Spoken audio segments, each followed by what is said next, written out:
بڑھتا چلا جا رہا ہے. موسیٰ علیہ السلام نے دعا کی, خداوندہ اس بات کو آپ کھول دیجئے کہ یہ واقعہ ہے کس طرح سے, کیونکہ یہ دو گاؤں کا جھگڑا ہے اور بڑا فتنہ کھڑا ہو چکا. اللہ سبحانہ و تعالیٰ کے معاملات ابھی اللہ نے فرمایا گائے ذبح کرواؤ ان لوگوں سے جن کا یہ مقتول ہے. میں جس گاؤں کا یہ آدمی ہے جس کو قتل کیا گیا ہے ان سے کہو کہ تم گائے کو ذبح کرو. تب وہ گائے کے ذبح کا جب حکم ملا تو انہوں نے پہلے تو یہ کہا کہ ہم نے چاہا تھا کہ مقدمے کا فیصلہ ہو جائے, آپ گائے کی ذبح کرنے کی باتیں کر رہے ہیں, مذاق کرتے ہیں. اس واسطے موسیٰ علیہ السلام نے فرمایا کہ میں مذاق نہیں کر رہا ہوں, یہ دین کا مسئلہ ہے. تب گائے کے ذبح کرنے میں اینگی بینگی باتیں کیوں کی؟ اس لیے کہ وہ گائے کی عظمت دل میں بیٹھی ہوئی اور اللہ سبحانہ و تعالیٰ اس عظمت کے خلاف جو غلط طور پر بیٹھی ہوئی دل میں ان سے گائے ذبح کرانی تھی. یہ تھا مسئلہ. سمجھا؟ وہ گو ماتا کی جو پوجا ہو رہی تھی وہ اس کے اللہ سبحانہ و تعالیٰ اس کے لیے حکم دے رہے تھے, کیونکہ بچڑے کی پوجا پہلے کر چکے تھے. اس واسطے یہ وقت گائے کو ذبح کرو. اب عجیب معاملہ, اپنی ہی سوال اور جواب سے ایک ایسی گائے متعین کروا دی کہ جب تلاش کرتے پھر رہا ہے وہ ایسی گائے کہیں مل نہیں رہی. ہوا کیا؟ مفسرین کہتے ہیں کہ ایک آدمی تھا اور اس کے ایک ہی بیٹا تھا, بہت چھوٹا, گود کھیلتا ہوا. اس کا انتقال ہو گیا. اس کے پاس لے دے کر کے ایک گائے کا بچہ تھا, اور گائے بھی مر گئی. خیر, اب وہ مرنے والا کیا کرے بیچارہ, اس نے یہ وصیت کر دی کہ اس بچے کی دیکھ ریکھ کی جائے تاکہ یہ میرے اس بچے کے کام آئے. جب بڑا ہو جائے گا اس وقت تک یہ بچہ بھی بڑا ہو جائے گا. وہ اللہ کا بڑا نیک بندہ تھا, جس کا وہ گائے کا بچہ تھا وہ بڑا نیک بندہ, عبادت گزار بندہ تھا. اللہ سبحانہ و تعالیٰ نے یہ نظم کیا کہ وہ گائے کا بچہ بڑا ہوا. تو ظاہر ہے کہ گائے کا بچہ تو جلدی بڑا ہو جاتا ہے, وہ بچہ تو جلدی, انسان کا بچہ تو دیر میں بڑا ہوگا. اس سے اس کے دودھ وغیرہ کا کام, دودھ اس سے گائے کا دودھ پلانا وغیرہ وغیرہ تو بچے کے کام میں آیا وہ. لیکن وہ عورت بیچاری, اس کی ماں اس بچے کی یا اس مرنے والے کی بیوی, وہ تو بے سہارا ہی ہے نا, اس لیے کہ مرنے والا اس کے سوا کوئی چیز چھوڑ کے نہیں مرا کہ وہ ایک گائے کا بچہ تھا جو سال ڈیڑھ سال میں اس قابل ہو گیا کہ اس کے بچے کو دودھ پلا سکے.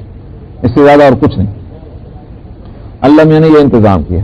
اب گائے کو تلاش کرتے پھر رہے معلوم ہوا کہ یہ تو یہ گائے ہے. وہ رنگ جو اللہ نے بتایا ایسے رنگ کی گائے ہو تو وہ وہی تھی, اس مرنے والے انسان کے وہ جو چھوڑی ہوئی گائے تھی, وہ بچہ تھا, اس کا رنگ وہی تھا. اب کہا کہ بھائی یہ گائے ہم کو دے دو. انہوں نے کہا سبحان اللہ, کیسے دے دو, یہی تو ہمارے پاس ہے, لے دے کر کے یہ گائے تم کو کیسے دے, کہ جس قیمت پر بھی لو مانگو ہم اس قیمت پر لینے کو تیار ہیں. اللہ میں نے ایک فرشتہ بھیج دیا اس عورت کے پاس انسانی شکل میں, اور جا کر اس سے کہا کہ یہ گائے ہرگز مت بیچنا جب تک کہ اس کے برابر تمہیں چاندی نہ مل جائے. سمجھا؟ وزن کے برابر چاندی لینا تب تم گائے بیچنا, ورنہ بیچنا نہیں. اب ان کے گلے میں تو پھندا پھنسا ہوا ہے, گائے تو یہ ذبح کرنی ہے, اس لیے کہ فیصلہ ہو گیا, اور یہ کہہ کر آئے کہ ہم ایسی گائے اب ضرور ذبح کریں گے.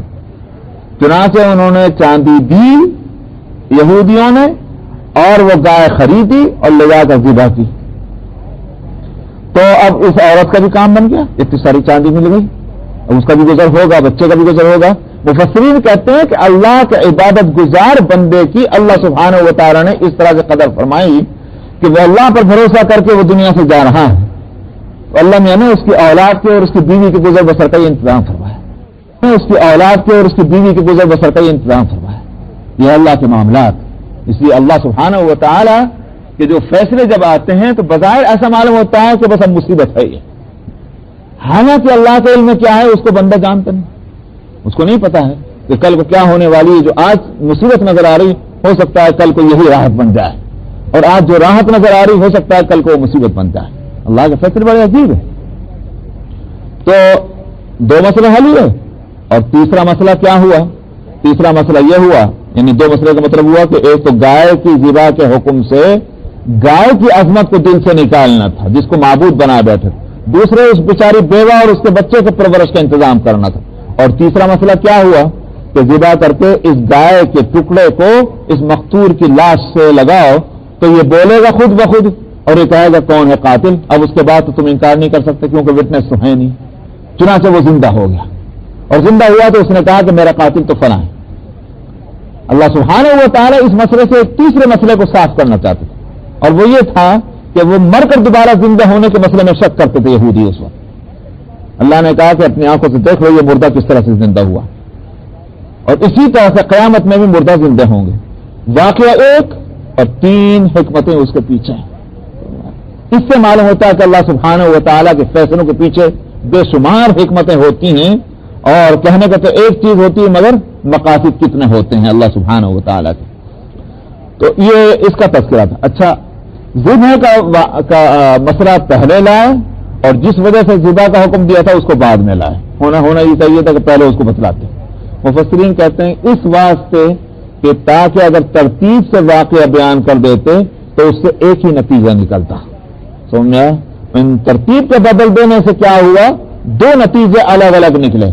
ذبح بقرہ کا جب حکم دیا اس سے نتیجہ یہ نکلا کہ اللہ کے حکموں پر چلنا نہیں چاہتے تھے, مصیبتیں انہوں نے خود اپنے ذمے لی ہیں. اور دوسرے مسئلے سے کیا نکلا مسئلہ کہ اللہ سبحانہ و تعالیٰ نے مر کر دوبارہ زندہ ہونے کو مسئلے کو صاف کر دیا ہے. ثم قست قلوبکم من بعد ذلک. یہ سارا کچھ دیکھنے کے بعد بھی انسان کو عقل آنی چاہیے, توبہ کرنی چاہیے, اپنا راستہ سیدھا کرنا چاہیے. فرمایا لیکن اس کے باوجود تم ٹیڑھے کے ٹیڑھے ہی رہے, پھر بھی تمہارے دل جو ہے سخت ہو گئے اس واقعے کے بعد بھی. فرمایا فہی کالحجارہ, تمہارے دل پتھر جیسے ہو گئے.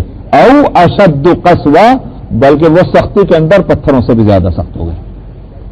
کہنے کو تو یہ شاعری معلوم ہوتی ہے کہ دل کو کہا گیا پتھر جیسے ہو گئے, بلکہ فرمایا پتھروں سے بھی زیادہ سخت ہو گئے. معلوم ہوتا ہے نا شاعری ہے, مگر اللہ سبحانہ و تعالیٰ آگے جو بات فرما رہے ہیں اس سے سمجھ میں آتا ہے کہ یہ شاعری بالکل نہیں ہے. اللہ میاں شاعری نہیں فرما رہے ہیں. شاعری کا مطلب کیا ہے؟ مبالغہ. مبالغہ نہیں بلکہ یہ حقیقت. انسان کے ایک ایسے مرحلے پر پہنچ جاتا ہے کہ اس کا دل, میڈیکل سائنس کی روح سے تو دل ویسا ہی ہے, میرا بھی اور آپ کا بھی, نیک انسان کا بھی بد انسان کا بھی, کہ اس کا کام تو بلڈ پمپ کرنے کا ہے. ہر انسان کا دل جو ہے بس اتنا ہی کام کرتا ہے. تو لہٰذا ان سے کیا کہیے جا کر کے کہ یہ اس انسان کا دل پتھر جیسا ہے یا اس انسان کا دل جو ہے پھول جیسا ہے, وہ اس کو کیا بتلائیں گے میڈیکل سائنس والے کو. لیکن اللہ سبحانہ و تعالیٰ جو بات فرما رہے ہیں اس سے یہ حقیقت کھلتی ہے کہ ایک مرحلہ ایسا آتا ہے انسان کا دل واقعی جو ہے وہ پتھر سے زیادہ سخت ہے. آگے فرماتے ہیں وَإِنَّ مِنَ الْحِجَارَةِ لَمَا يَتَفَجَّرُ مِنْهُ الْأَنْهَارُ. آخر کچھ پتھر کی چٹانیں ایسی بھی تو ہیں کہ جس سے نہریں بہتی ہیں. سمجھ میں آیا؟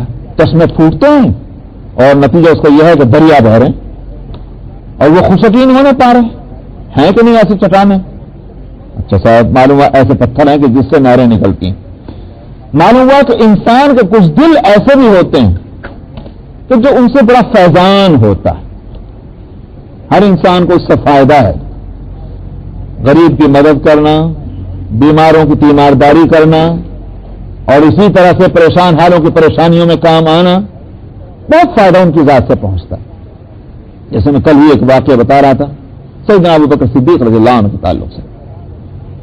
ابو بکر صدیق رضی اللہ عنہ کے جو فضائل اور مناقب کتابوں میں جمع کیے ہیں, خاص طور پر امام جلال الدین سیوطی کی تاریخ الخلفاء اگر مل جائے, بہت اچھی کتاب ہے تو اس کو دیکھ لیا جائے. تاریخ الخلفاء میں سیدنا ابو بکر صدیق رضی اللہ عنہ کا بڑا تفصیل سے انہوں نے تذکرہ کیا ہے. اس میں ایک واقعہ حدیث سے انہوں نے لیا ہے اور وہ واقعہ ہے کہ ایک روز نبی کریم صلی اللہ علیہ وسلم نے فرمایا کہ صبح کی نماز کے بعد, نماز پڑھنے کے بعد آپ, کیونکہ جیسے یہاں ہم دیکھتے ہیں کہ امام جو ہے مصلیوں کی طرف رخ کر کے بیٹھتا ہے, نبی کریم صلی اللہ علیہ وسلم یہ کیا کرتے تھے کہ سلام پھیر کر کے اور نمازیوں کی طرف رخ کر لیتے. تو آپ نے پوچھا کہ آج تم میں سے کس شخص نے روزہ رکھا؟ حضرت عمر نے کہا یا رسول اللہ میں تو روزہ نہیں رکھ سکا. ابو بکر صدیق نے عرض کیا یا رسول اللہ میں نے رات ہی سے روزے کا ارادہ کر لیا تھا, میں روزے سے ہوں. اس کے بعد آپ نے فرمایا تم میں سے کوئی شخص ایسا ہے کہ جس نے کسی مسکین کو کھانا کھلایا ہو؟ حضرت عمر نے عرض کیا یا رسول اللہ ہم تو نماز پڑھنے سیدھے بھی آ رہے ہیں, تو کہیں گئی نہیں. ابو بکر صدیق نے عرض کیا یا رسول اللہ میں جب گھر سے نماز کے لیے آ رہا تھا تو راستے میں مجھے ایک مسکین ملا جس کو کھانے کی ضرورت تھی, کھانے کا مطالبہ کر رہا تھا, تو میرا بیٹا جو عبد الرحمان ہے اس کے ہاتھ میں جو کی روٹی کا ٹکڑا تھا, میں نے وہ لے کر اس کو دے دیا. تو پھر آپ نے فرمایا تم میں سے کوئی شخص آج ایسا ہے کہ جس نے کسی بیمار کی تیمارداری کی؟ تو تم نے عرض کیا یا رسول اللہ ہم تو سیدھے نماز پڑھنے چلے آ رہے ہیں, اب نماز کے بعد کہیں جائیں گے؟ ابو بکر صدیق نے عرض کیا یا رسول اللہ میں جب گھر سے آ رہا تھا نماز پڑھنے کے لیے تو سعد ابن عبادہ رضی اللہ عنہ کا راستے میں گھر تھا اور وہ بیمار تھے, میں ان کی مزاج پرسی کرتا ہوا آ رہا ہوں. آپ نے پھر فرمایا کہ تم میں سے کوئی شخص ایسا ہے کہ جس نے کسی جنازے کی مشاہدات کی ہو, یعنی ساتھ چلے ہوں جنازے کی؟ ابو بکر صدیق نے عرض کیا یا رسول اللہ ایک جنازہ تھا, میں بھی اس کو کندھا دے کے آ رہا ہوں. آپ نے فرمایا کہ جس نے اتنے نیکی کے کام کر لیے ہوں اس کی جنت تو واجب ہو گئی. اور تمہار کہتے ہیں کہ میں اس روز میں نے سمجھا یہ ابو بکر جو ہیں ان کا مقابلہ بہت مشکل ہے. اب آپ بتائیں کہ یہ دل کیسا دل ہے کہ جس نے کوئی نیکی دنیا کی چھوڑی نہیں, اللہ کے رسول نے بھی فرما دیا کہ جس نے اتنی نیکیاں کر لی ہیں اس کے لیے جنت واجب ہے. معلوم ہوا کہ اس کے دل کی مثال اس چٹان کی جیسی ہے جس سے نہریں بہ رہی ہیں کہ اس سے انسان بھی فائدہ اٹھا رہے ہیں, اس سے جانور بھی فائدہ اٹھا رہے ہیں, گھاس اور پوچھ کو بھی فائدہ پہنچ رہا ہے, کھیتیوں اور درختوں کو بھی فائدہ پہنچ رہا ہے, اور ایٹماسفیئر بھی صحیح ہو رہا ہے, موسم جو ہے دریاؤں کے ذریعے کتنا فائدہ ہے اس دریا سے, اور ظاہر ہے کہ وہ دریا اس چٹان سے نکل کر آ رہا ہے. فرمایا کہ ان من الحجارۃ لما يتفجر منه الانهار وان منها لما يشقق فيخرج منه الماء, اور کچھ اس سے کم درجے کے ہوتے ہیں فائدہ پہنچانے والے پتھر. فرمایا کچھ پتھر وہ ہیں کہ وہ پھٹ جاتے ہیں اور ان میں سے پانی رسنا لگتا ہے, تھوڑا تھوڑا پانی رستا ہے, اتنا تو نہیں کہ دریا بن کے بہ جائے, مگر یہ کہ تھوڑا بہت ایسا نکلتا ہے کہ صاحب ایک آدمی اگر اس سے پانی پینا چاہے تو پی سکتا ہے, پانی کسی برتن میں بھرنا چاہے تو بھر سکتا ہے, اتنا ہے. تو فرمایا کہ یہ صورت لما يشقق فيخرج منه الماء وان منها لما يهبط من خشية الله. اور تیسری قسم ایسے پتھروں کی ہے کہ ان سے کوئی فائدہ دوسرے کو تو نہیں پہنچتا مگر خوف خدا سے وہ پتھر کچھ ایسے ہوتے ہیں جو رڑک جاتے ہیں, اتنا خوف ان کے دلوں میں ہے, یعنی مطلب ان پتھروں کے اندر ہے. یہ تیسری قسم ہے. اب آپ بتائیں, پہلے تو میں اس کو صاف کر دوں کہ اللہ تعالیٰ یہاں فرماتے ہیں کچھ پتھر اللہ کے خوف سے رڑک جاتے ہیں. کوئی سائنس والا کوئی کہے یہ کہاں کی بات آ گئی؟ بھائی پتھر اگر اپنی جگہ سے ہلے تو نیچے اس بات سے جاتا ہے کہ کشش ثقل ہے, یعنی زمین کے اندر جو ہے وہ کیا بولتے ہیں میگنیٹک سسٹم ہے کہ ہر چیز کو اپنی طرف کھینچتی, اس بات سے پتھر نیچے کو آتا. تو یہ کہاں کیا کہ وہ اللہ کے خوف سے. ایک بات تو یہ ہے کہ سائنس والے بھی صحیح کہہ رہے ہیں, اللہ میاں بھی صحیح کہہ رہے ہیں. اللہ میاں نے یہاں اس آیت میں یوں نہیں فرمایا کہ سارے پتھر جو بھی رڑکتے ہیں اللہ کے خوف سے رڑکتے ہیں, منہا کا لفظ ہے, کچھ پتھر وہ ہیں. نمبر ایک. نمبر دو جو ہے وہ یہ ہے کہ سائنس جو ہے وہ بحث کرتی ہے اسباب ظاہرہ سے, ظاہری اسباب کیا ہیں, اور اللہ سبحانہ و تعالیٰ جو کچھ یہاں خبر دے رہے ہیں وہ اس کا باطنی سبب ہے. سمجھ میں آیا؟ مان لیجیے تھوڑی دیر کے واسطے کہ ایک شخص بیمار ہوا, ایک مسلمان کہتا ہے بھائی اللہ نے کا فیصلہ یہی تھا بیمار ہونا کا بیمار ہو گیا, یا کسی آدمی کا انتقال ہو گیا, ہم کیا کہتے ہیں بھائی اللہ نے اس کی عمر اتنی لکھتی تھی مر گیا. لیکن میڈیکل سائنس کیا کہتی ہے؟ میڈیکل سائنس تو یہی کہے گی کہ فلانی بدتریزی کی وجہ سے بیمار ہوا, بیماری بڑھتی چلی گئی, علاج صحیح نہیں ہوا, مر گیا. یہ گفتگو جو ہو رہی ہے ظاہری سبب سے ہو رہی ہے, ظاہری اسباب اس کے یہ ہوئے. اور جب ہم یہ کہتے ہیں کہ اللہ نے اس کی موت دے دی, وہ باطنی سبب ہے اس کا, تو دونوں میں کوئی ٹکراؤ نہیں ہے. تو کچھ جو پتھر گرتے ہیں باطنی سبب یہ ہے کہ اللہ کے خوف سے گرتے ہیں, اور ظاہری سبب یہ ہے کہ زمین اس کو اپنی طرف کھینچتی ہے. اب میں عرض کر رہا تھا کہ جن یہودیوں کا یہاں تذکرہ ہے ان کا دل پتھروں سے زیادہ سخت ہوا کہ نہ ہوا, کیونکہ ادنا درجے کا پتھر کیا نکلا کہ جس کے اندر اتنا خوف خدا ہو کہ وہ اللہ کے ڈر سے وہ رڑک جائے, اپنی جگہ سے ہل جائے. لیکن ان کی تو حالت یہ ہے کہ ان کو کہا جاتا ہے کہ گائے ذبح کرو تو اینکی بینکی بات کرتے ہیں, جب ان سے کہا جاتا ہے کہ یہ کام کرو تورات پہ عمل کرو تو عمل نہیں کرتے. جب ان سے کہا جاتا ہے کہ گائے کی پوجا مت کرو تو اس کو نہیں مانتے. جب کہا جاتا ہے کہ آخرت پر یقین رکھو تو وہ اس میں عجیب عجیب قسم کے سوال کرتے ہیں. معلوم ہوا کہ ان کے دلوں کے اندر اتنا بھی خوف خدا نہیں ہے کہ یہ اپنی جگہ سے ان میں حرکت پیدا ہو جائے. تو ان کے دل پتھروں سے زیادہ سخت ہوئے کہ نہ ہوئے. معلوم ہوا کہ شاعری نہیں تھی، یہ ایک حقیقت ہے. وَمَا اللَّهُ بِغَافِلٍ عَمَّا تَعْمَلُونَ، فرمایا اللہ غافل نہیں ہے ان باتوں سے، ان کاموں سے جو تم کرتے ہو.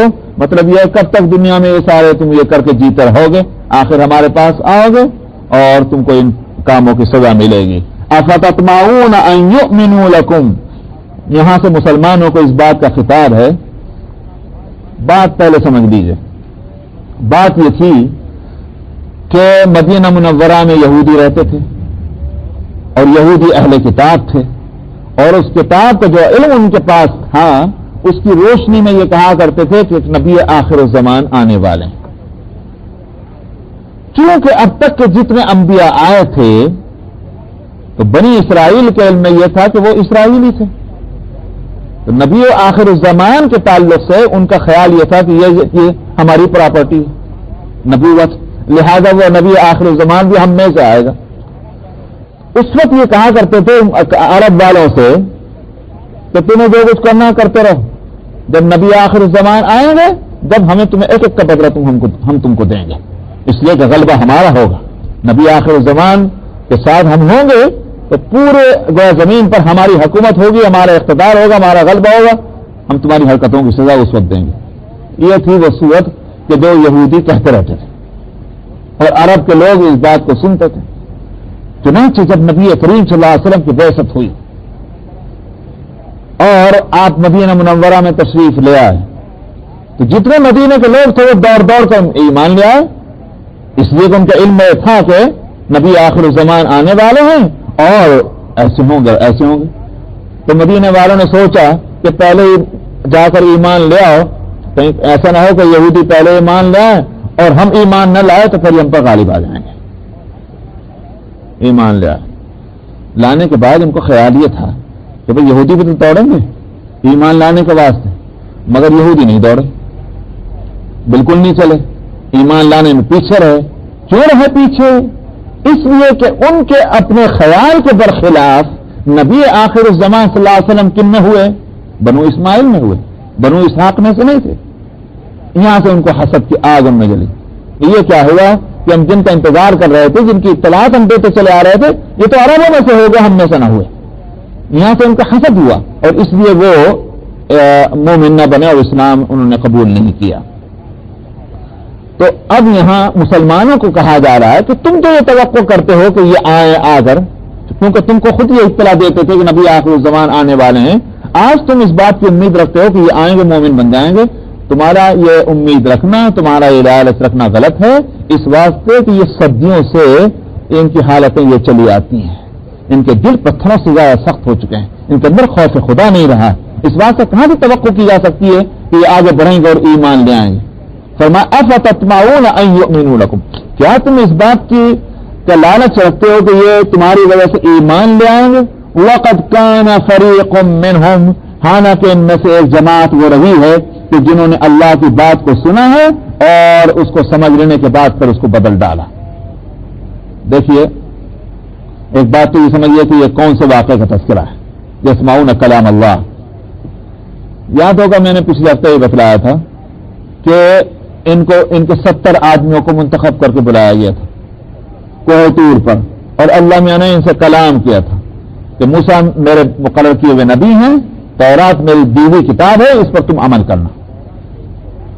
جب وہاں سے واپس آئے تو واپس آ کر انہوں نے بتلایا کیا، رپورٹ کیا دی.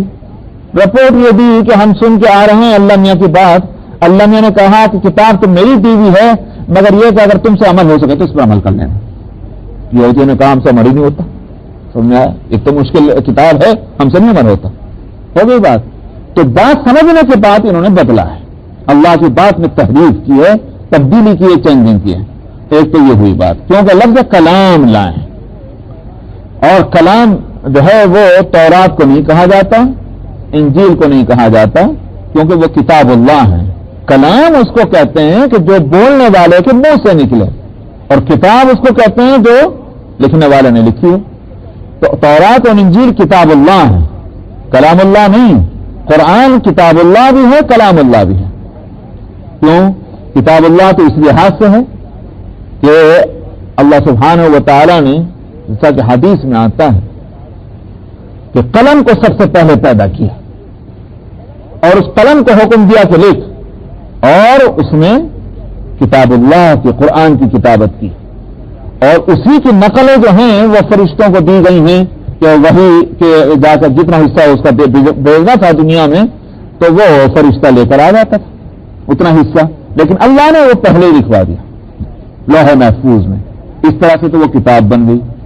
اور کلام اس لحاظ سے ہے کہ حدیث میں آتا ہے کہ جب اللہ نے آسمان اور زمینوں کو، جو بھی کچھ بھی نہیں تھا اس وقت، سب سے پہلے فرشتوں کو پیدا کیا، اور اس وقت اللہ سبحانہ و تعالیٰ نے قرآن شریف کی کچھ سورتوں کی تلاوت کی اور فرشتوں نے اس کو سنا، اور فرشتوں نے سننے کے بعد مبارکباد دی تھی کہ مبارک ہیں وہ لوگ جن پر یہ قرآن، یہ کلام اترے گا، اور مبارک ہیں وہ سینے کے جن میں یہ محفوظ ہوگا، اور مبارک ہیں وہ زبانیں کہ جو اس کو پڑھیں گی. تو سب کچھ پیدا کرنے سے پہلے اللہ نے پڑھا اور پھر قلم پیدا کر کے اس سے لکھوایا. تو یہ کلام اللہ بھی ہے، یہ کتاب اللہ بھی ہے، یہ قرآن کی خصوصیت ہے. اسی لیے کنز العمال علی متقی کی جو جمع کی ہوئی حدیث کی کتاب ہے، اور حیدرآباد کو اس بات کا شرف حاصل ہے کہ سب سے پہلے یہ کتاب طبع ہوئی حیدرآباد میں دائرۃ المعارف کے تحت. اس کے بعد اب عرب ملکوں میں شائع ہوئی ہے. 9ویں صدی کے 10ویں صدی کے ہیں یہ علی متقی. 10ویں صدی یہ دور ہے اکبر کا، 10ویں صدی، ہاں بالکل شروع کا دور. تو یہ جہانگیر، اکبر کا یہ جہانگیر کا دور ہے جس میں علی متقی ہوئے ہیں، مغربی علاقے میں پیدا ہوئے ہندوستان کے، اور انہوں نے احادیث کو جمع کیا کنز العمال کی صورت میں. کنز العمال میں ایک حدیث ہے کہ القرآن کلام اللہ وخرج منہ، قرآن اللہ کا کلام ہے اور اللہ کے اندر سے نکل کر آیا ہے. تو کلام کہتے ہی اس کو ہیں جو بولنے والے کے اندر سے آیا ہے. تو تورات جو ہے وہ کلام اللہ نہیں ہے، وہ کتاب اللہ ہے. انجیل کلام اللہ نہیں، وہ کتاب اللہ ہے. تو اس لیے کلام وہی تھا کہ جو طور پر اللہ سبحانہ و تعالیٰ نے ان یہود کے منتخب اور جو سلیکٹڈ جو ریپرزینٹیٹیو تھے، نمائندہ تھے، ان سے جو کلام فرمایا، اس لیے اس سے مراد وہی کلام. بعد مفسرین کہتے ہیں کہ تورات مراد ہے، مگر مجازن اس کو کلام کہا گیا. جیسے مثال کے طور پر ایک شاعر شعر لکھتا ہے اور آپ کہتے ہیں بھائی یہ فلاں شاعر کا کلام، حالانکہ آپ کو کیا معلوم کہ اس نے پڑھا تھا کہ نہیں پڑھا تھا، اس نے لکھا تھا، ہمارے سامنے تو لکھا ہوا ہے، مگر آپ مجازن لکھی ہوئی چیز کو بھی کلام کہہ دیتے ہیں. اسی طرح سے تورات کو مجازن کلام اللہ کہا گیا ہے، اور حقیقتاً تو وہ کتاب اللہ ہے. اور کتاب اس میں بھی تحریف کی، تورات کو بدل ڈالا بالکل سرے سے، اس میں وہ سارے احکام ہے ہی نہیں جو اللہ نے اتارے تھے. تو فرمایا کہ جو اتنے بدبخت قسم کے لوگ ہوں اور اتنے سرکش کہ اللہ کے کلام کو بدل ڈالیں، ان سے کیا توقع کی جا سکتی ہے کہ وہ آج آئیں گے اور آ کر کے محمد صلی اللہ علیہ وسلم پر ایمان لائیں. چنانچہ نبی کریم صلی اللہ علیہ وسلم کے تعلق سے پچھلی کتابوں میں لکھا کیا تھا؟ اس میں لکھا تھا خوبصورت ہوں گے اور بال گھونگریالے ہوں گے اور میانہ قد ہوگا، درمیانی قد ہوگا آپ کا، اور سفید رنگ کے ہوں گے. یہ ساری بات اس میں تھی. انہوں نے جب دیکھا کہ یہ تو آ گئے تو انہوں نے اس کو بدل ڈالا اور بدل کہا، لکھا لمبے قد کے ہوں گے اور سانولے رنگ کے ہوں گے اور بال سیدھے ہوں گے. اس کو بدل ڈالا کیونکہ وہ اگر وہی سامنے آ جاتا تو لوگ تو کہتے کہ یہ نبی آخر الزمان ہے، اور اب ان کو کہنے کا موقع مل گیا کہ یہ نبی آخر الزمان نہیں ہے. تو اس لیے اللہ سبحانہ و تعالیٰ نے فرمایا کہ جو باتوں کو بدل رہے ہوں اللہ کی، ان سے کیا توقع کی جا سکتی ہے کہ یہ ایمان لائیں گے آ کر کے. فرمایا کہ یسمعون کلام اللہ، یہ اللہ کے کلام کو سنتے ہیں پھر اس میں تحریف کر دیتے ہیں، اس کو سمجھ لینے کے بعد اس حالت میں کہ کچھ جانتے ہیں. جانتے کیا مطلب؟ اللہ کی بات کو بدل دینا کتنا بھیانک ہے.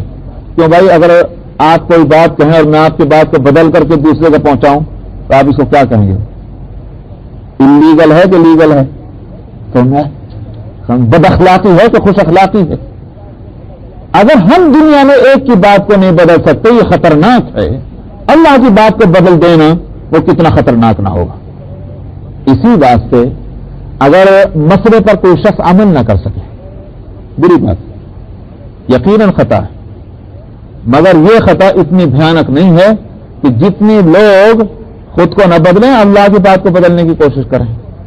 تو نہ مسئلے پر عمل تو نہ کریں لیکن مسئلے کو بدلنے کی کوشش کریں، یہ بڑا خطرناک ہے۔ تو جو لوگ آج اس واسطے کہ میں ایسا ہوں تو لوگ مجھ کو برا نہ کہیں، لہذا جیسا میں ہوں ویسا ہی مسئلہ بن جائے، جو اس طرح کی کوششیں کرتے ہیں وہ بڑی خطرناک بات کرتے ہیں۔ ہونا یہ چاہیے مسئلے کو ویسے کا ویسے ہی رکھا جائے۔ تھوڑی دیر کہ مان لیجیے کہ میں سود کھاتا ہوں، تھوڑی دیر کہ مان لیجیے کہ میں سود لے رہا ہوں، میں ایک صورت تو یہ ہے کہ میں کہوں یہ سود وہ سود نہیں جو حرام تھا، سبحان اللہ، یہ کیسی بات ہوئی؟ کیوں میں بات کہوں یہ اس لیے کہ لوگ مجھے مجرم نہ کہیں۔ تو ایک تو میں سود کی تعریف بدلنے کی کوشش کروں، یہ خطرناک ہے، اس واسطے کہ میں تو ہوں برا، میں کتنوں کو برا کر جاؤں گا، کتنے لوگ میری بات پر اعتماد کر کے اور وہ سود خوار بن جائیں گے۔ اور ایک صورت یہ ہے کہ میں کہوں بھائی مسئلہ تو یہی ہے کہ یہ سود ہے جو میں لے رہا ہوں اور سود حرام ہے، میں غلطی کر رہا ہوں، میرے عمل پہ مت جانا، تم عمل علم پہ جانا، یہ بات صحیح ہے۔ اگرچہ یہ غلطی ہے یہ کہ میں عمل کیوں کر رہا ہوں پھر تو مسئلہ جانتا ہوں، مگر یہ اتنا خطرناک نہیں، وہ خطرناک میرے تک رہے گی، دوسرے تک نہیں پہنچے گی۔ تو اس لیے مسئلے کو نہ بدلا جائے، مسئلوں کو محفوظ رکھا جائے، اور عمل چاہے ہمارا کچھ بھی ہو، اگر عمل صحیح ہے بہت اچھی بات ہے، عمل غلط ہے تو اس کی آج نہیں تو کل کو اصلاح ہو جائے گی، اللہ چاہے تو معاف فرما دیں، اللہ چاہے تو سزا دے دیں، مگر مسئلے کو بدلیں گے تو کتنوں کے واسطے نقصان دہ ہو جائے گا۔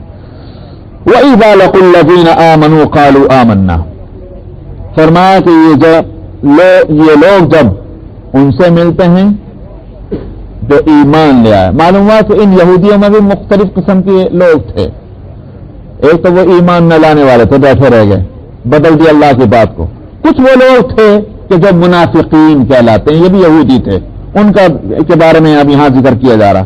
فرماتے ہیں کہ جب یہ ملتے ہیں ایمان والوں سے تو کہتے ہیں کہ ہم ایمان لے، ہم بھی مسلمان ہیں جی۔ وَإِذَا خَلَا بَعْضُهُمْ إِلَىٰ بَعْضٍ، اور جب ان میں سے بعض خلوت میں تنہائی میں بعض کے پاس جا کر ملتے ہیں اور وہ ان سے کہتے ہیں کہ بدبختو تم نے جا کر کے وہاں ایسی باتیں کہہ دی، کیسی باتیں کہہ دی؟ أَتُحَدِّثُونَهُمْ بِمَا فَتَحَ اللَّهُ عَلَيْكُمْ لِيُحَاجُّوكُمْ بِهِ، تم ایسی باتیں کہتے ہو کہ اللہ سبحانہ و تعالیٰ تمہارے برخلاف اگر ان باتوں کو کھول دے تو یہ اللہ کے ہاں تمہارے برخلاف اس کو حجت میں پیش کریں گے۔ یعنی کیا مطلب؟ قیامت میں کیا ہوگا؟ قیامت میں جب حقیقتیں کھل جائیں گی اور اس وقت تم یہ جو باتیں آج تم نے کہی ہیں کہ تورات میں تو لکھا ہوا ہے، میں پہلے ایک واقعہ سنا دوں۔ واقعہ یہ ہوا کہ ایک زنا کا ایک قصہ ہوا یہودیوں میں، اور وہ کیس نبی کریم صلی اللہ علیہ وسلم کے پاس لایا گیا، یا رسول اللہ کہ اس کا فیصلہ فرما دیجیے۔ وہ تو رسول اللہ نہیں کہتے تھے، وہ تو محمد ہی کہتے تھے، یا محمد، کیوں؟ اس واسطے وہ مسلمان نہیں تھے، یہودیوں کا قصہ تھا۔ آپ کے پاس کیوں لے کر آئے اس واقعے کو؟ ظاہری طور پر تو یہ تھا کہ آپ چونکہ مدینے کے حاکم ہیں، مدینے میں آپ کی حکومت ہے، اس واسطے حاکمی کے پاس لے کے جانا چاہیے اپنا جھگڑا۔ تو زنا کا قصہ تھا، وہ آپ کے پاس لے کر آئے، لیکن اصل میں اندر سے مسئلہ کیا تھا؟ اندر سے مسئلہ یہ تھا کہ تورات میں حکم یہ دیا گیا تھا کہ زنا کرنے والے کو پتھر مار کر ہلاک کیا جائے۔ انہوں نے اس کو بدل ڈالا تھا، اور بدلہ کیا تھا؟ کوڑے مارا جائے، منہ کالا کر کے شہر میں اس کا گشت کرا دیا جائے۔ انہوں نے اس حکم کو بدل دیا تھا۔ تو اب آئے نبی کریم صلی اللہ علیہ وسلم کے پاس اور اس خیال سے آئے کہ آپ کا دین چونکہ بہت نرم دین ہے، یہودیوں کے اپنے نظریے کے اپنے شریعت کے مقابلے میں بہت نرمی والا دین ہے، اس واسطے آپ سے فیصلہ کرا لو تو نرم فیصلہ ہو جائے گا، ہمارے یہاں تو اب بھی سخت ہے، کوڑے مارنا بھی تو کھیل نہیں ہے، اس واسطے وہ آپ کے پاس آئے تھے۔ نبی کریم صلی اللہ علیہ وسلم نے حکم دیا کہ اس کو سنسار کر دیا جائے، پتھر مارے جائیں۔ اب تو ان کے پاؤں تلے کی زمین نکل گئی۔ اب یہ کیا ہوا کہ جو ہم جس بات سے بچنا چاہتے تھے وہی فیصلہ یہاں کیا جا رہا ہے۔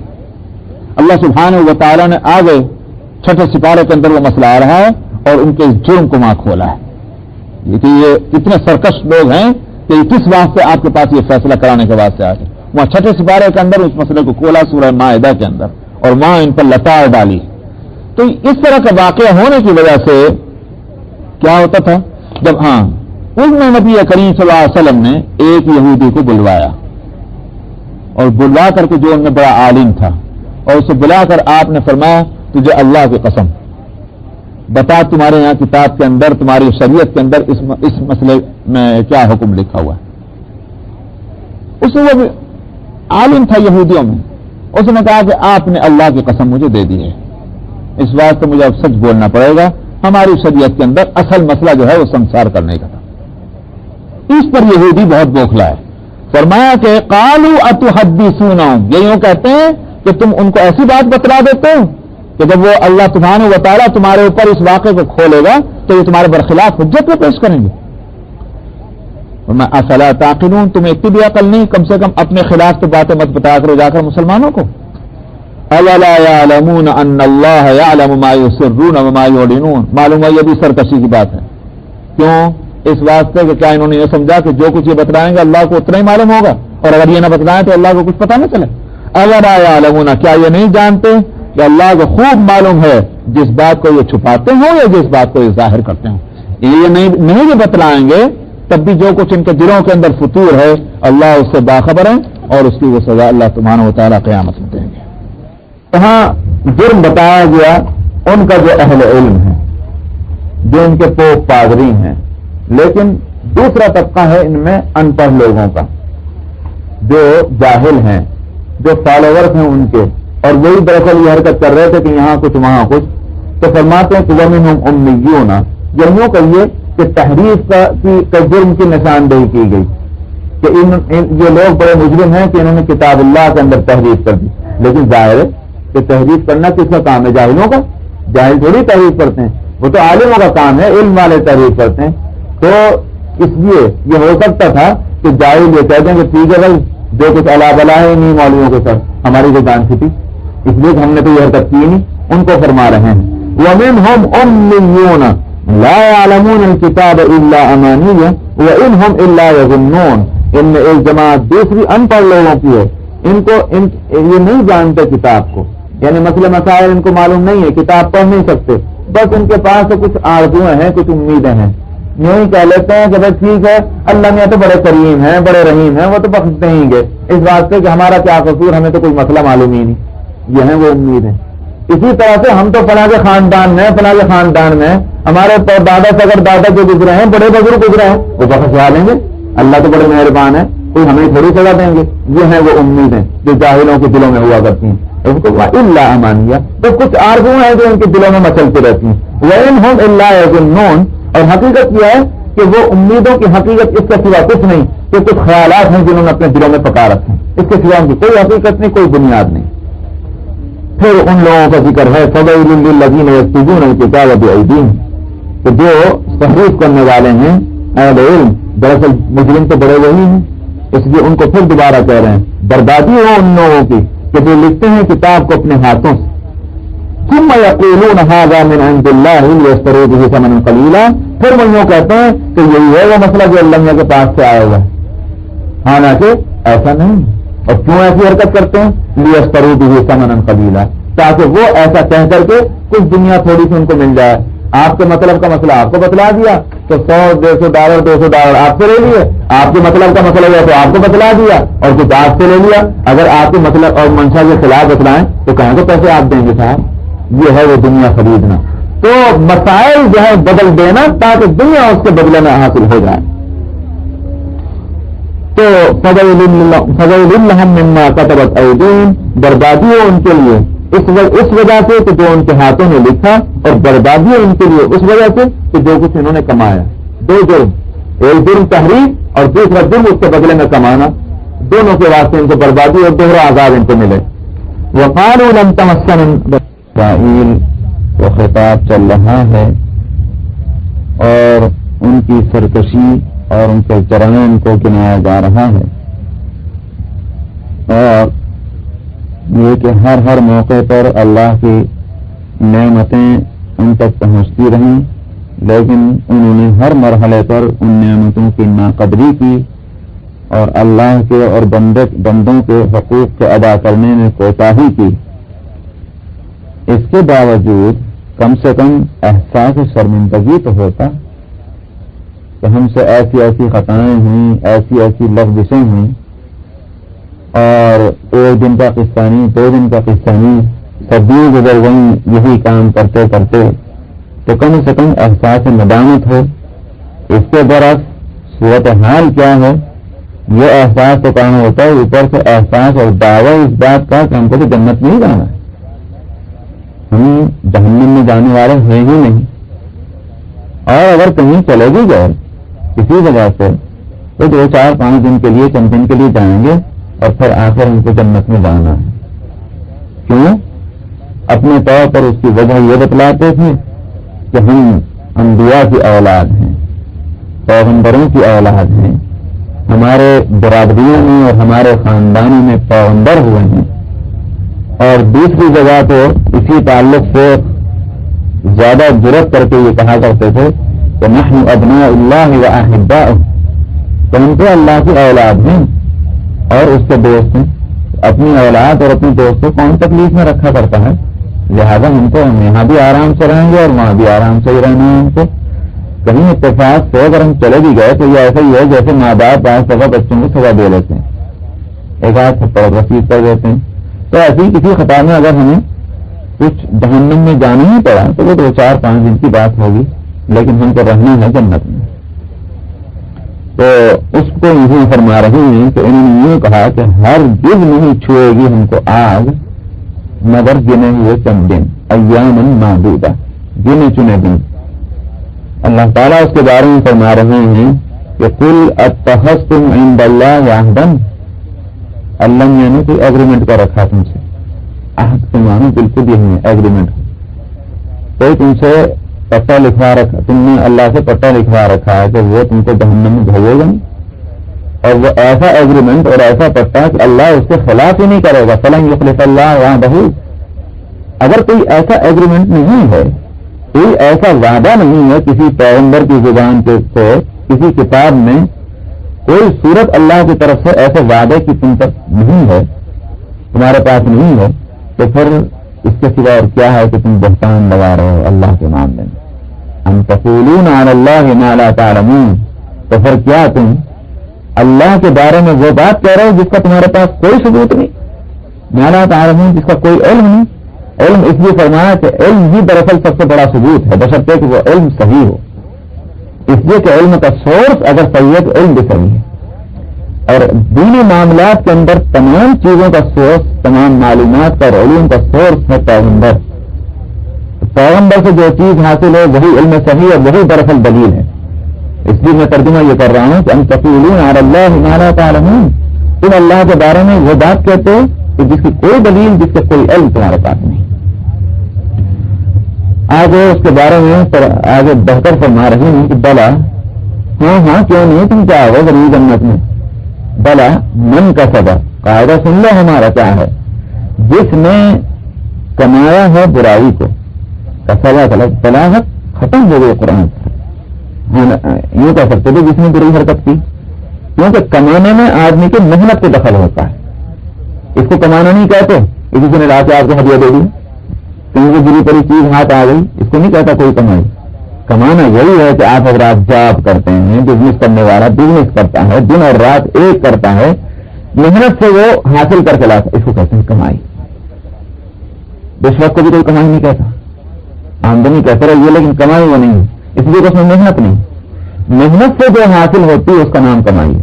تو ان کو جو خطائیں صادر ہو رہی ہیں وہ ایسا نہیں کہ اتفاق سے کہیں ہو گیا، نہیں، اپنے ارادے سے اپنی محنت سے وہ دعائیاں کرتے ہیں. تو کسبہ کے لفظ سے یہ بات سامنے ہے، اور یہی دراصل جرم ہے. محنت کرنے کی چیز کیا تھی؟ نیکی. ان کے راستے میں محنتیں کرنی تھی، وہ برائیوں کے راستے میں محنتیں کرتے ہیں. کمانے کی چیز تھی نیکیاں، کما رہے ہیں برائیاں. فرمایا کیوں نہیں، جس شخص نے برائی کو کمایا اور حالت اس کی زندگی کی ایسی ہو گئی کہ چار طرف سے خطاؤں نے اس کو گھیر لیا. ایک آدھی برائی نہیں، 100 200 برائی نہیں، اوپر سے، نیچے سے، دائیں سے، بائیں سے، آگے سے، پیچھے سے، چار طرف سے گھرا ہے کن چیزوں کے ذریعے سے؟ خطاؤں کے ذریعے سے، نافرمانیوں کے ذریعے سے. وہ احاطہ بھی خطیئت فاولئک اصحاب النار، وہی بس ہمارے یہاں جہنم والے ہوں گے. تو یہاں سے محدثین کے ایک طبقے کا فقہاء نے اس آیت کے ذریعے سے جواب بھی دیا ہے، کیونکہ محدثین کی ایک جماعت یہ کہتی تھی کہ اعمال اور ایمان ایک ہی چیز ہے. سمجھ میں آیا؟ یہاں تک کہ امام بخاری کا بھی خیال یہی ہے، ایمان اور اعمال الگ چیز ہیں. ایمان اور نماز ایک چیز ہے، ایمان روزہ ایک چیز ہے، ایمان زکوٰۃ ایک چیز ہے، ایمان حج ایک چیز ہے. یہ ساری چیزیں وہ ایمان کے اجزاء مانتے ہیں، اور اس لیے ان میں سے کوئی کام نہ کرنا اس کے معنی یہ ہے کہ ایمان اتنا ہی ناقص. اگر کوئی بھی عمل نہیں کر رہا تو ایمان ہے ہی نہیں. سمجھنا یہ تھا ان کا سمجھنا. لیکن اللہ جزا خیر دے کہ بعض فقہاء نے، جن میں خاص طور پر امام ابو حنیفہ رحمۃ اللہ علیہ ہیں، جن کی نظر بڑی گہری ہے، انہوں نے کہا کہ ایمان الگ چیز ہے اور اعمال الگ چیز ہے. ایمان کا محل ہے قلب، دل میں ایمان ہوتا ہے، اور اعمال کا محل کیا ہے؟ اعضاء، بدن کے اعضاء، ہاتھ اور پاؤں. اس لیے دونوں کے محل جدا جانا ہے، یہ الگ الگ چیز ہے. ہاں یہ ضرور ہے کہ ایمان کے اندر جو ترقی اور تنزل ہوتا ہے، اتار اور چڑھاؤ ہوتا ہے، اس کی کیفیت میں ہوتا ہے، مقدار میں نہیں. سمجھنا، مقدار میں نہیں، کیفیت کے اندر ہوتا ہے. تو ایمان جو ہے وہ ایک ٹھوس چیز ہے. اب اس کے بعد اس میں ترقی ہونا یا اس میں وہ اس کی کیفیات ہیں. تو کم جس کو کہیے کہ ہوتا ہے کوالٹی، ایک ہوتی کوانٹٹی. تو کوانٹٹی ایمان کی جائے وہ نہیں بڑھتی، نہ گھٹتی ہے. کوالٹی اس کی گھٹتی اور بڑھتی ہے. یہ امام ابو حنیفہ رحمۃ اللہ علیہ کہنا ہے. اور یہ کہتے ہیں کہ اس قرآن پاک کی اس آیت میں وہ تو یوں کہتے تھے کہ بلا من کسب ہے. امام بخاری اور ان کے ہم خیال لوگ یہ کہتے ہیں کہ دیکھو یہاں قرآن شریف میں کہا گیا کہ بلا من کسب ہے، جس نے برائی کو کمایا جہنم میں جانا. تو لہذا اسلام کے کسی ایک حکم کے خلاف کرنے والا جہنم میں جائے گا. ان حضرات کا کہنا یہ ہے کہ اس کے ساتھ ایک اور لفظ بھی ہے، احاطت بھی خطیئتہ. اس کے معنی پر غور کرنا چاہیے. وہ احاطت بھی خطیئتہ کے معنی ایک آدھی برائی نہیں ہے، بلکہ یہ کہ اس کی زندگی کو جو ہے شب روز کو گھیر لیا ہے برائیوں نے، اور اس کا اصل مصداق ہوتا ہے کافر. مسلمان نہیں، کافر. اس لیے کہ مسلمان جو ہے کم سے کم اس کے پاس ایک نیکی تو ہے کہ وہ کلمہ لا الہ الا اللہ محمد رسول اللہ کو کہتا ہے. یہ نیکی تو اس کے پاس موجود ہے، اور برائیاں اگر ہیں تو ہیں. لیکن کافر جو ہے وہ اندر سے اور باہر سے، ادھر سے ادھر سے، ہر چار طرف سے تو اس کی برائیاں ہیں. ایمان نہیں تو پھر کوئی عمل بھی مقبول نہیں. دراصل یہ اس کے واسطے ہے. تو بہرحال دونوں کے دلائل اپنی جگہ پر جو بھی ہیں وہ مضبوط ہیں. تو فرمایا کہ جس کی زندگی ایسی ہوگی وہ جہنم والے ہیں اور اس میں ہمیشہ رہنا ہے. تو تم دیکھ لو تمہارے پاس ایمان نہیں، اس واسطے کہ یہود نے حضرت عیسیٰ علیہ الصلوۃ والسلام کی جب بعثت ہوئی ان کو ایمان کو دیا، اس ایک پیغمبر کے ساتھ کفر کیا. اب نبی کریم صلی اللہ علیہ وسلم تشریف رکھتے ہیں قرآن کے نزول کے وقت، تو یہود اور نصارہ یہ نہیں مان رہے. تو کافر کیسے جنت میں جائیں گے؟ سب سے پہلی بات تو اسلام ہونا چاہیے، ایمان ہونا چاہیے کہ تمہاری زندگی خطاؤں سے گھری ہوئی ہے، تم کیسے جنت میں جاؤ گے؟ تمہارا یہ بول کیسے صحیح ہو سکتا ہے کہ وقالوا لن تمسنا النار الا ایاما معدودہ والذین آمنوا وعملوا الصالحات. جیسے میں نے بار بار کہا کہ قرآن کا ایک نظام اور سسٹم جو ہے کہ جب وہ ایک گروپ کے بارے میں ذکر کرتا ہے تو اس کے اپوزٹ دوسرا گروپ جو ہے اس کا بھی ذکر کر دیتا ہے، تاکہ قرآن کے کسی حصے کو بھی آپ دیکھیں تو آپ کو فیصلہ کرنا آسان ہو جائے کہ ان دو راستوں میں سے کون سا راستہ ہمیں اختیار کرنا چاہیے. تو یہاں ان لوگوں کا ذکر آیا کہ جو جہنم کے مستحق ہیں، تو اس کے مقابلے میں جو جنت میں جانے والے ہیں ان کا بھی فوراً تذکرہ کر دیتے ہیں، تاکہ جو نجات کے طلبگار ہیں وہ اس راستے کو اختیار کر لیں. فرمایا کہ اور جو لوگ ایمان والے ہیں اور نیک عمل انہوں نے کیا ہے، اولئک اصحاب الجنہ، یہی دراصل جنت والے ہیں. اولئک، یہی لوگ دراصل جنت والے ہیں. ہم فیہا خالدون، وہ جیسے ہمیشہ جہنم میں رہیں گے یہ ہمیشہ جنت میں رہیں گے. جو لفظ ان کے لیے فرمایا وہی لفظ ان کے لیے فرمایا، ہم فیہا خالدون. تو یہ ان کی بات کا اچھی طرح سے جواب ہو گیا.